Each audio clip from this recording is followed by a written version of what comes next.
Let's do this. Shaula, which I own.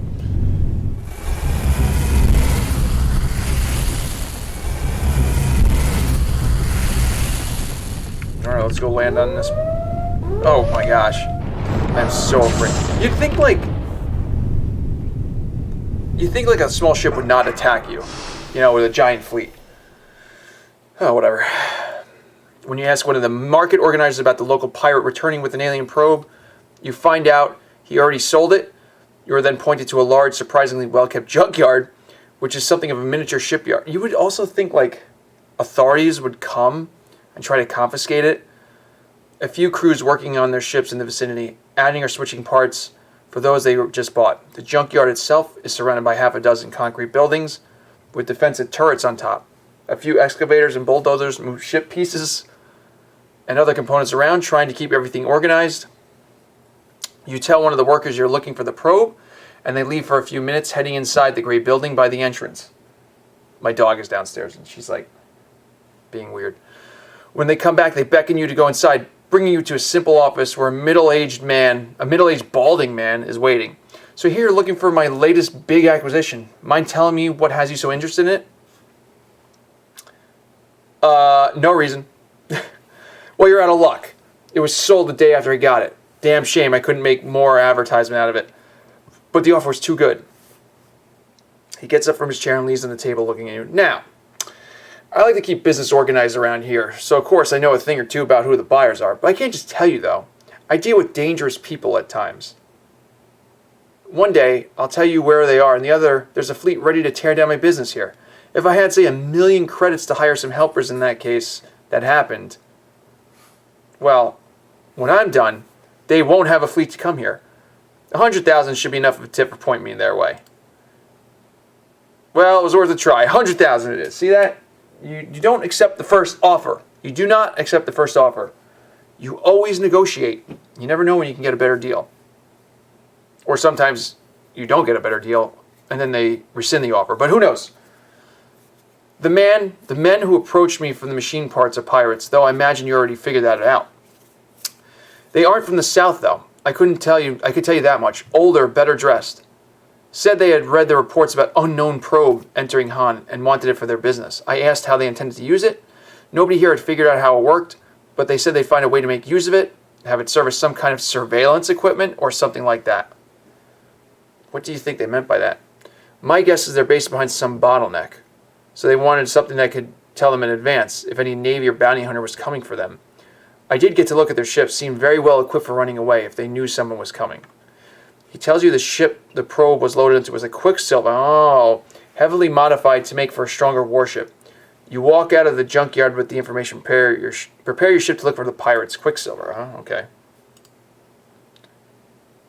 Alright. Now...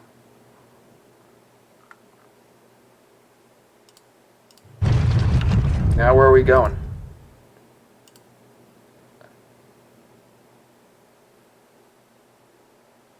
Head to Green Rock.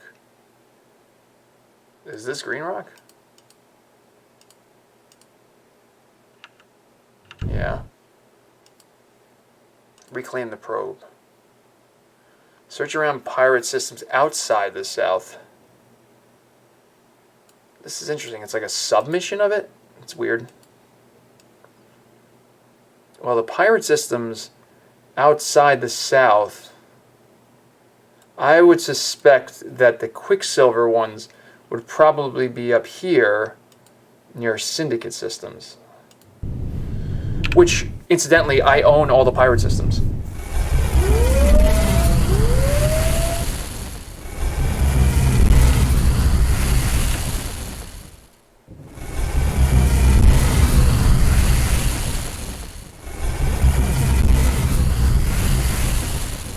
Might as well see what's going on all these systems. See, Quicksilver. Lies of Pain.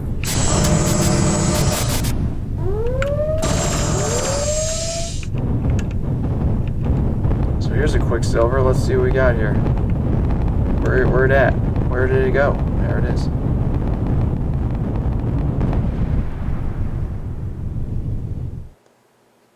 Da-da-da-da.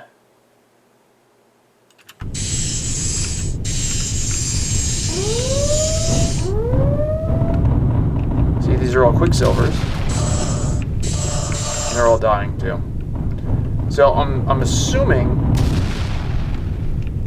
that the thing would tell me. But let's just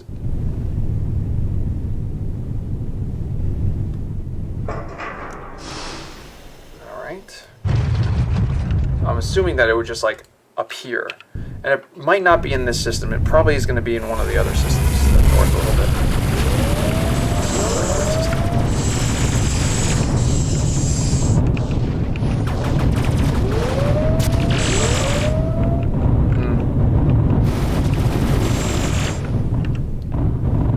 Yep.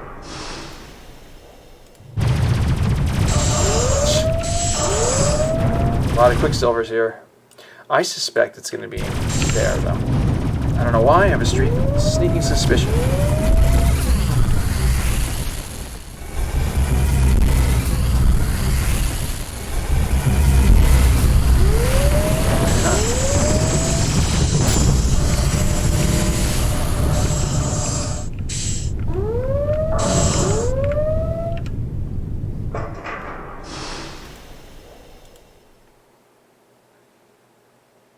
This is my storage planet. Do I have any Infernos here? No. Do I want more Infernos? Probably. But anyway, we'll figure that out later. Alright, so we could go up here.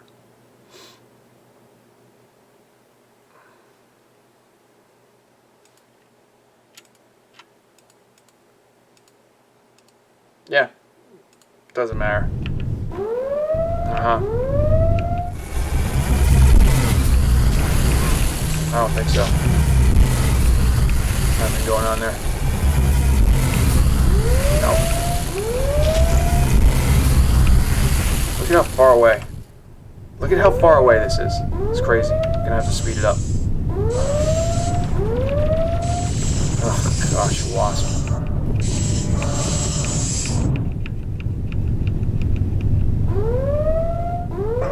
Alright, nothing here yet.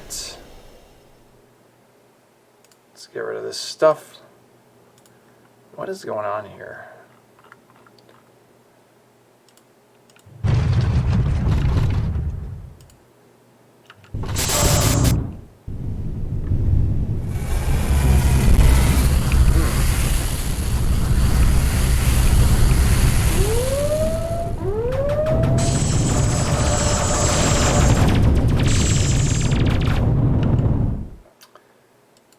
Let's see here. Reclaim the probe.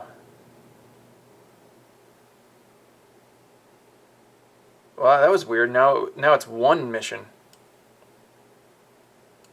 Outside the south. So that was those two. And the only other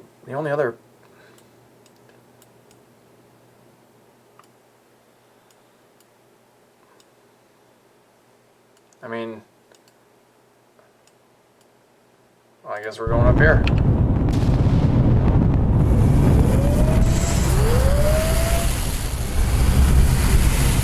Alright, let's speed this up a little bit.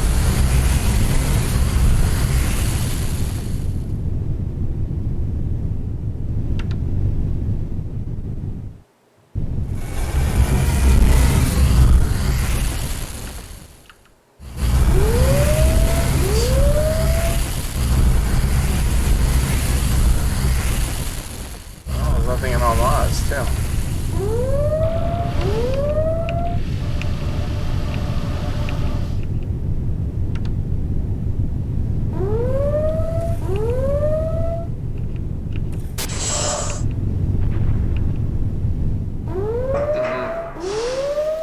Oh, wait. Oh, look at this. The weather in Freedom is usually rough today. The sky ripples with thunder while rain whips around against the local brave or desperate enough to stay outside. Through the mist, you see a building with neon lettering saying East Mesa Indoor Racing Cup. Bets are open. I'm in. You wade through the mud as you approach the complex. At its entrance is a stout woman in a black uniform holding a shotgun. When she sees you, she looks at the list in her hand saying, "You're all right, feel free to come in." I own the planet. The inside of the racing complex is packed to capacity. Around you is a swarm of elbows and shoulders, jutting into you while you worm your way through the crowd. The sounds of rancorous conversation blend in with the pounding of rain on the roof as you glimpse a sight of the main attraction. A large, fenced-off oval. White lines inside the arena area form racing lines, and arranged on the far side of the track are 4 cages covered with cloth. As you reach the boundary of the track, loud sirens fill the air, causing the crowd, "What's going on?" Now let's just observe. The siren ends, and a greasy voice takes its place. "Welcome one and all to the Grand Bi-Weekly Hound." Oh, God. I hate dog racing. That's BS. Before we collect your wagers, let me introduce you to our fine racing stock for the night. A stagehand hops over the fence towards the cages while the announcer continues. Bleedbug is a veteran of the racing track. He's never taken the pole position, but perhaps this will be his lucky day. The stagehand removes the covering of the innermost cage as the cheer rings out. The dog inside begins ferociously barking upon seeing the cacophony around him. But you can't help but notice how withered his body looks. See, this is dog? No. Our second hound is one you're familiar with. He's an 18-time victor of the track, even if some of his wins are only by technicality. Already a jeer is rising in the audience. The announcer says, "It's the hound that you don't want to beat. Doom." The booing reaches a peak as the stagehand takes the cover off the largest cage in the lineup, revealing a gargantuan hound. Doom's body is finely defined, devoid of his competitor's malnutrition. As soon as he sets his eyes on Doom, Bleedbug stops yelling and retreats to the... Even in text, it sucks. Bleedbug stops yelling and retreats to the corner of his cage, whimpering. Pleased at his reputation, Doom lets out a thunderous bark. I'm still staying silent. You silently observe the crowd's boos die when the announcer continues speaking. Now our other 2 racers for the day are all new. A murmur of anticipation sweeps through the audience. Our first newcomer is a fine lady, rumored to be from the wilderness of Zenith. Can anyone put their hands together for Zinc? The cover of the 3rd cage taken off to reveal a creature that is clearly not a dog. Her long gray fur and piercing golden eyes mark her as a far more graceful and feral beast, though underneath her coat you spot atrophied muscle. Zinc initially stands unfazed by the crowd and the other dogs, calmly observing his surroundings. When Doom spots the wolf ignoring him, he begins to bark louder and louder until she abruptly stares at him with an inscrutable expression. Our final contestant for the day is a most unorthodox choice. The merchant who graciously donated to her came with a most fascinating story. She said that the hound comes from the paradise worlds, and her owner wanted the pet to have a luxury flight to her holiday home. Well, let's see if she could pay her way to victory here, folks. The audience snickers. Now give your best welcomes to Puny. Puny is easily the frailest of the dogs, barely more than skin and bones. White whispers of hair clumps around her head, chest, ankles, and the bottom of her cage is wet. Great. None of the other racers acknowledge her, but the crowd is rearing to a volley the variety of curses and slurs at her, as though an actual Paradise World baron was in the cage. As you look at the poodle, you can't help but feel a strange sense of familiarity. You feel your back get nudged, and turn to see a woman dressed in rags holding 4 buckets filled with credits. The names of the racers are crudely written on each of them. Betting is 3,000. I am not betting on this garbage. The woman turns to take bets from a person next to you. After several minutes pass, a siren and the announcer speaks again. Once again, we are to East Mesa, blah, blah, blah. We are to Racing Complex. Give our thanks to everyone to support. The red light in the ceiling turns on. 3, 2, 1. Green light appears. The first to move is Bleedbug, desperate to get as far away of Doom as possible. Doom himself has his eyes set on a different target. As soon as the door opens, he rushes over to the lanes towards Zinc and bares his teeth for a bite. Anticipating this, Zinc dodges beneath the attack and lunges in her mouth with her mouth open. Doom responds to the threat by lowering his head and bashing into her, and the 2 animals are quickly locked in a brutal grate of teeth and blood. The crowd goes wild at this spectacle unfolding before them as the brawl approaches your section of the fence. Get away. You turn and head away from the fence momentarily. You hear 2 cries of pain. Oh. Now they're fighting outside the track. I'm leaving this. You head towards the exit, pushing aside the audience is completely captive. You hear a gunshot and decide to run out. As you step, you are greeted by sheets of rain lashing you. The strength of the torrent almost causes you to fall backwards, but you manage to steady yourself. You take a glance back at the racing complex to find that your guard that the guard in the black uniform is missing. You turn to begin your trek back to the ship, but halfway there you feel something touch your lower leg. Turn around. You turn around and come face to face with a dour-looking dog looking up at you with puppy dog eyes. Inspecting it, you recognize the poodle as Puny, or Poonie. Puny? Whatever. Who must have snuck out of the complex during all the commotion. Pet her. Of course I'm going to pet the dog. You crouch down and rub the soggy tufts of hair on Puny's head. As you continue, a smile creeps on her face, beaming in spite of the soaking rain. You think about what to do with her. I am bringing this dog with me. You pick up Puny and carry her aboard. As you dry yourselves, you think back to what the announcer said. Someone from the Paradise Worlds.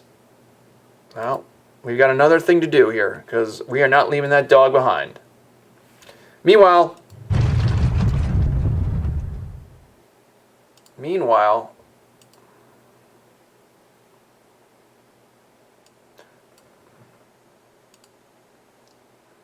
I guess we got to keep finding. I'm gonna go to all these pirate worlds.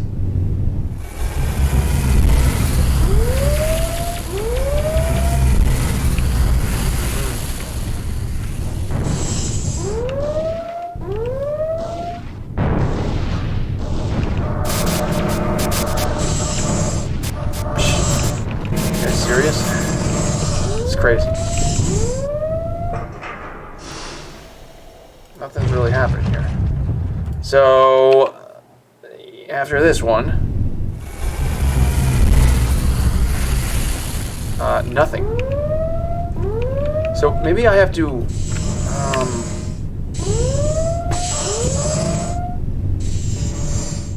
So I went to all the planets that are pirates and didn't find anything.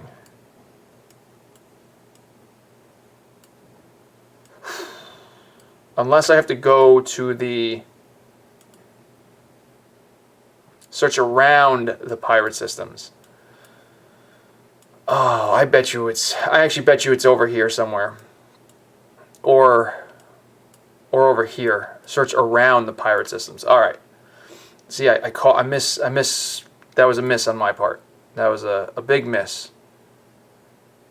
But in the meantime, we could just go to a paradise planet and drop this dog off, which I think we're going to do.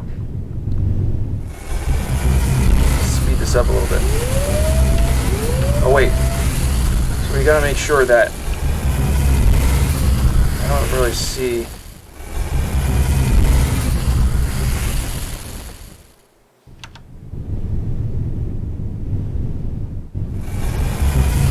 I got one stuck in Almond.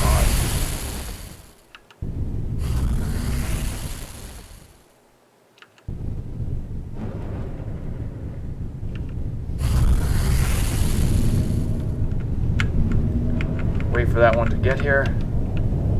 Come on, let's do this. Alright, good. Let's see if we can find where this dog needs to go.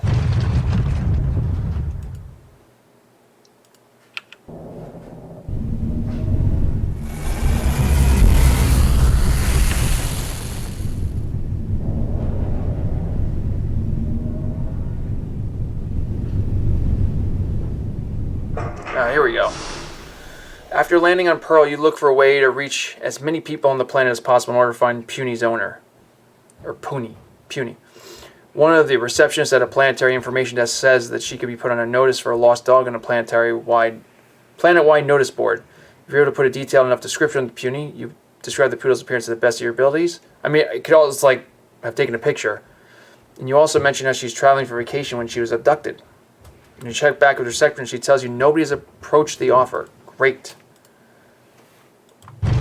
Alright, so that's that. Let's go to this one. We're going to find this dog's owner. Might be me. I might have to have this Puny.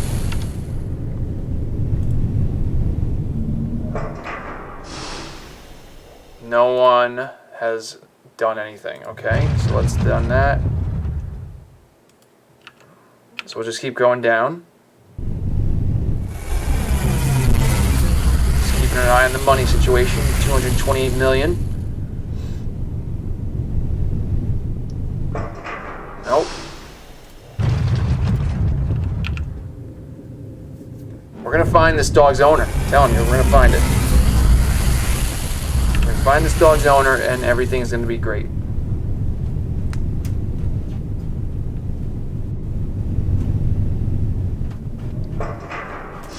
Well, apparently this is not a paradise planet. That banging that you hear is my wife playing with the dog.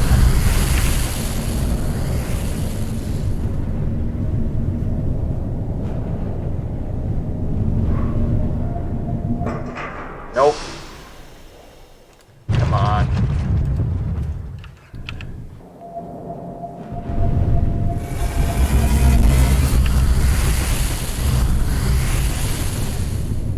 We gotta find this dog's owner.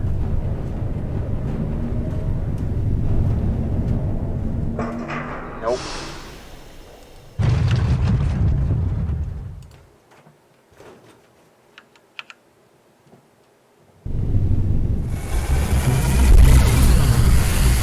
Got 2 planets here.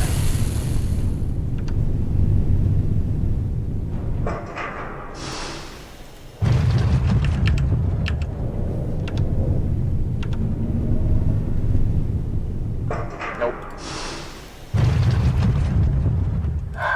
All right.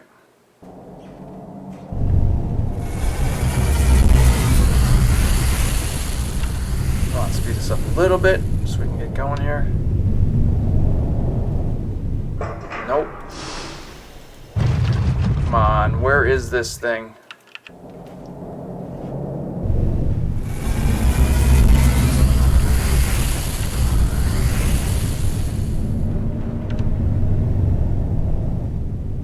Oh, here we go. Yes, got it. The next day you visit the receptionist. When she sees you, she tells you that one message came in saying the dog was theirs. You copy the address and hail down a taxi. The address brings you to a stark white mansion upon a cliff overlooking the ocean. A path snakes down from the entrance of the mansion to a large gold-plated gate. You bring Puny out from the taxi.